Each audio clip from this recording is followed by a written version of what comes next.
What's up, guys? Welcome back to DeFi Chronicles. Here's another project that you guys don't want to miss on Solana. This is a tokenless project which is MarginFi, and they're currently tracking our points. So most likely we're going to be receiving an airdrop just like Jito. As you can see right here, I currently have 56 points. I just started yesterday adding some liquidity, and I already have some 56 points, plus also my global rank is at 34,651. So I have some lending points and also borrowing points. So every single day I'm going to be getting some more points as my position stays active. We also have the option to get some referral points. So I'm going to add my link in the description if you guys want to help. So number one, let's go ahead and review the Jito airdrop. I think around 10,000 people got the airdrop. So that means it is going to be pretty huge. The minimum points was around 100 points and the maximum 968 for the first range. So that means we can use that as a guideline. Just try to be anywhere between 100 up to 1,000 points. Then you can move to the second ranking, which is 969 up to 5,000 points. Again, it will not be the same requirement, but at least we can use that as a guideline to know how many points we have. And obviously, as we push our global rank as far as possible, then we will also get a higher airdrop. Obviously, I think the lowest is around 43,000. So my goal is to see if I can finish in the top, maybe 10,000, 5,000, so I can receive a pretty good airdrop. So let's go ahead and start right away. I already have some funds there on my Phantom wallet. So you need to have some funds on Solana, maybe $50, $100 should be enough for you to get involved with this. So once you do that, first step is to actually mint some LST. So if we go to lending first, let me just show you guys the process. Right here, we do have the option to stake some LST. So we're going to be adding some liquidity there. I'm sorry, it is actually on lending. And there you go. It is almost at the maximum capacity. So in case it is at maximum capacity, just wait for a few hours. So you might get the option to add some. Even though if it is not available, you still have the option to use any of these other ones. Maybe Solana, maybe BSO, Jito, or any other. Let's go ahead and do stake. I'm gonna do 1 Sol right here. Go ahead and type that. We're gonna mint 1 Solana so we can receive some LST.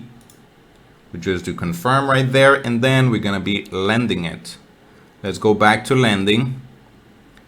And we will do LST. Let me go ahead and remove that, which is right here. We click on maximum. Then we do supply. So you can add the supply into lending, because obviously the process is first you need to lend some money so you can borrow against it. You cannot do it the other way around. Obviously, you first need to do some allocation and then you can borrow some money against it. So right there, you can see that my position is 0.69 and then my USD value is 62.68 since it is pegged to Solana. So next we can borrow against that position, which we could go to the borrow, and we have the option to use Jito. Currently we have BSO, Solana, and some many others. So I'm gonna do Solana. Let me see if I do max. So 51, I'm gonna do 0.50. I'm gonna borrow against it, or against my LST is what I'm borrowing. So I can receive some funds, and then we can obviously use it as we wish. So if you want to use that Solana on any other platform, obviously you can do it. So if we check right here into my Phantom wallet, I should have my Solana added. So there you go. I am at 1.60 because I was at 1.10. So now once I have my Solana, if I want to continue to play with the project, I can again repay my Solana if I want to, so I can get access back to my LST. Or I can also do it, maybe swapping it for some USDC if I want to repay, since I already have some USDC, or if I want to supply it into some USDT. Okay, so let's go ahead and show you guys the process. So let's say that I want to add some liquidity into USDT. Since I already have some Solana, I'm gonna go to the swapping, which by the way, they're using Jupiter. So that means we might receive an airdrop for Jupiter in the future. They already did their first airdrop, but they confirmed that they will be doing, I think it is like 3 or 4 in total. So again, just by using this, you're gonna be qualified for the airdrop in the future. So we would do some Solana for USDT. There you go. Let's go ahead and do 1 Sol. And then we're gonna do swapping, confirm. And right there, we're adding also more volume, more transactions into MarginFi. We do confirm. And now I should have my USDT. So we can go back into lending. So if I want to add some more volume into it, and I would just do supply. I would do 62, supply added. And then we would do confirm right there. And there you go. Now I just added my funds. Let me wait a second. And there you go. So I just deposited 62.70 USDT. So now if I want to remove my position, right, we can go actually down completely. So it can show. So currently I'm lending $29 worth of MSOL, $62 worth of LST, and then $62 worth of USDT. So that means if I want to borrow against them, I can borrow up to 62, then I can borrow up to $50, and then up to $23. Now let's say that I want to remove my whole position here into MSOL, or maybe LST, or maybe USDT. I just need to repay it, right? So I just need to come back to, for example, USDC, which I am taking some position, and then I'm gonna be clicking on repay. So for example, if I want to do that, since I don't have enough USDC, I would go to swapping again. 1 second. Then I would do 13. Let me change it. No, actually I cannot do it like that. Let me see how much is that. 23, 22, 21. Okay, that is actually enough. I would do swapping, confirm, so I can receive my USDC. We would go back to lending. We will go back down completely. I would do max right here. We do repay. And then we confirm our transaction.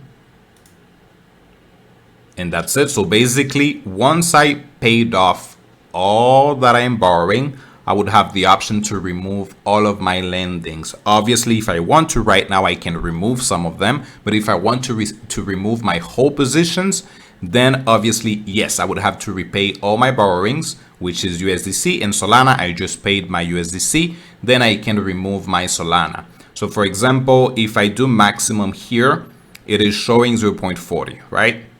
If I do here, it is showing the whole amount. Also here, the whole amount. But if I try to remove each one of them, since I am already borrowing some money, I'm not going to be able to remove all of them. So this is just working just like a bank. This is my deposit. So once I want to remove my deposit, obviously I need to pay my fees. I need to pay whatever I took from the bank. Hopefully that makes sense, right? So once I pay or on my borrowing, then I can go ahead and remove my lending. Then since this is tracking our volume on I think it is on a hourly basis. So in just a few hours, my points will actually increase. So depending on the amount of lending that I have on the platform, this should go up, and also borrowing should go up. So this is not just like a swapping mechanism, which you took just a few swaps and then you're going to be earning some points. No, you actually need to leave your position for a few days, for a few hours, so you can earn some points. So it really depends on how many days you can leave your funds and also how much volume you can add into it. So for example, let's say that you're already farming some projects on Solana, and then you're going to be taking a break maybe over the weekend. Then obviously you can come here to MarginFi, leave your funds, and then by Monday you remove it so you can continue with whatever else you're doing just to earn some point throughout the weekend. That should be a possible option right there. And basically that's it. There is really nothing else that you can do. If you want to, you also have the option to deposit some BUNC tokens, which I'm not going to be doing currently because I don't hold any BONK tokens. I'm not really interested in purchasing BONK, but if you want to, you can actually come here and then deposit your BONK for 6 months. So you need to take that into consideration. It is for 6 months, obviously. Then we have some bridging, which is they're using Mayan to do some swapping. Mayan is also tokenless, so if you want to use it, you do have the option to do so. And that's it. So again, as I like to do a quick recap by the end of it, first step is lending some money. Most of you will have some funds into Solana, so just add some funds, maybe 1 Solana or whatever do you have available. Don't use your maximum position in your wallet, maybe 75% of it. And then once you add your funds, go to borrow and then borrow against it. Take some funds. Don't use the maximum. Drop it a little bit so your position can actually look healthy. So currently mine is at 73%. It is pretty good. Anything that is above 65, 70, 80% is actually a pretty good amount, obviously. Then, even though it is showing fees, that doesn't really mean that you will be paying $82 in fees. It is actually the amount of money that you can withdraw from the platform. Then stake, as I mentioned, if you want to use also LSTs, then just use any token that you have available to mint some LST. So it might be maybe some Solana or it might be some USDC that you want to use. Then you can mint some LST, go back to lending, and then also lend your LST. Once you're done with it, so once you lend some LST, you can actually come here to the swapping and then swap your LST. Obviously, mine is showing 0 because I am already lending it. But once I remove it, it will show into my wallet. I can come here, click LST, and then swap it to whatever I like. Hopefully that makes sense. But if you guys have any questions, any doubts, just let me know in the comment section. There is also a link for Discord. You guys can come and have a chat and ask any questions as you wish. And please, if this content was valuable enough, please share it with a friend, subscribe, like. Happy farming, guys. Take care.